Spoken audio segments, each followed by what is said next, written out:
In between my first feature, Scratched, and Throwback, I did try applying for funding from a few different sources, like your traditional sources in Australia, like Screen Queensland and Screen Australia and that sort of thing. And I got the impression from them that because I didn't have an experienced producer in my camp, I wouldn't really get anywhere, and also there were other hurdles, like I didn't have a theatrical distributor on board, and I didn't have this and I didn't have that, and basically to sum it all up, I just didn't have the clout that I needed after Scratched. It just wasn't a successful enough film to get me any proper funding for the project. So I basically thought, well, I'll just make another credit card movie. I'll just wipe my credit card clean, and whatever this movie costs, it costs, and I'll just put it on my credit card, and I'll do it on the cheap. I'll get all the costumes from Lifeline stores and that sort of thing, and I'll shoot on the camera that I already own, and the fake blood will be food colouring and chocolate sauce, and I'll just cut corners however I can. The final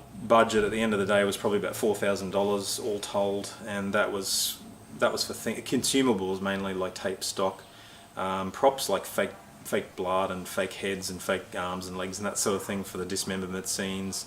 There was of course our Yowie costume. The mask was made in the UK.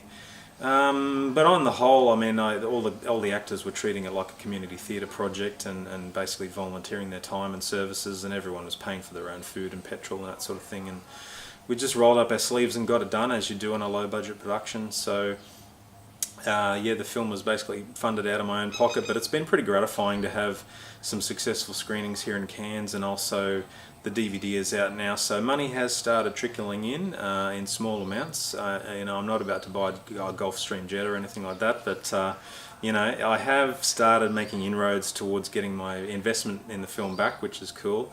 And if it really takes off in the US in a couple of months, well, I'd like to be able to make some cash contributions to my cast and crew for their hard work if I can. Nobody's going to get rich off Throwback, I don't think, but it was a good fun experience. We all learned a lot, and it's given our CVs a bit of a boost, because now we've proven that we can make a film like this on a tiny budget and have it succeed and make a profit.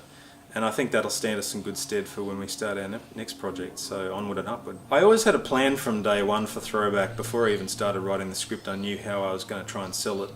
And based on all my readings of other filmmakers who have done this, it seemed that the best way to do so was to get the film out there into the film festival circuit and get genre fans behind it and get it seen in different parts of the world. So that was our first port of call. As soon as I finished shooting the film and cutting it, I sent it straight off to a lot of big film festivals towards the end of 2013.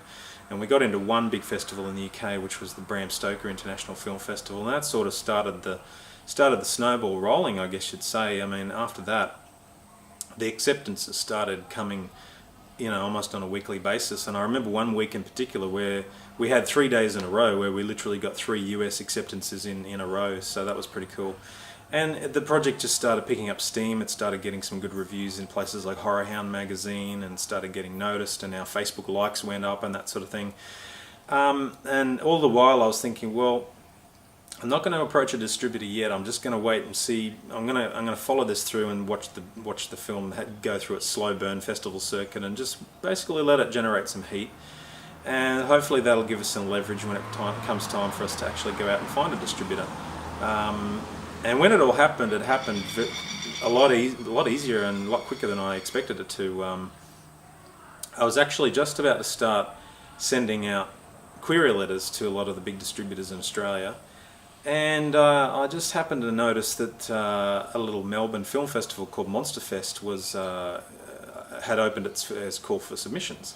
So I sent them the trailer for Throwback, and I got a very enthusiastic response from Neil Foley at Monster Pictures, and he was really excited to see the film, so I sent it in. And he just made me an offer there and then, can we distribute your film? And oh, by the way, we're going to the Cannes Film Market in a couple of weeks. Do you want us to take it over there as well? And of course my reaction was, hell yeah. So it all happened really quickly, and then contracts were signed, and before I know it, there was a UK release date for Throwback on DVD, and an Australian release date, and it all took off. 2014 was a huge year for Throwback. We had a B1. We went to the US for the famous Monsters of Filmland Film Festival, and that magazine that the festival's based on has been going since 1957. So it's got a lot of cred in the genre world, and that was good exposure for us. We won an award over there, Best Foreign Feature.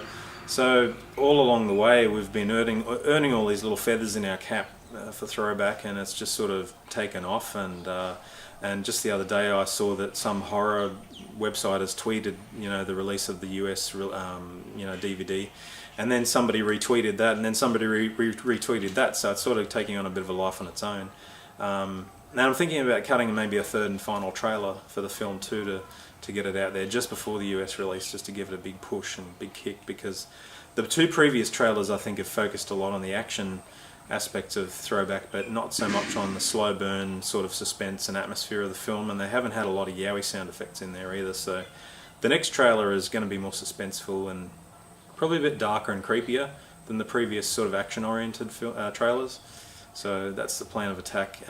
It's going to be nice to put the film to bed, because I've been living with it for so long, and there have been some days where I've just been sick of yowies and sick of seeing the jungle footage and that sort of thing. But I have to keep reminding myself that there's always new people discovering the film for the first time, and to them it's new and fresh, and we're about to get that in the US. So I've got to keep the enthusiasm up just for that, and then I can put it to bed and move on to my next project. I'd really like to step up to the next level and work with bigger budgets and actually pay my cast and crew next time, and do all the filming in one block instead of spread it out over 3 years, and just basically get into a more professional groove, really. So I've written a script which is pretty ambitious. It's based on the works of H.P. Lovecraft, the famous US horror author, who died in, I think, 1937, and left behind a large body of work about interdimensional abominations and other nasty creatures that are coming to take over our world. His works have never really been successfully adapted to the screen, so I'm going to give it a crack. Might seem a bit foolhardy, but I think I've written a decent script that has a shot at pulling it off.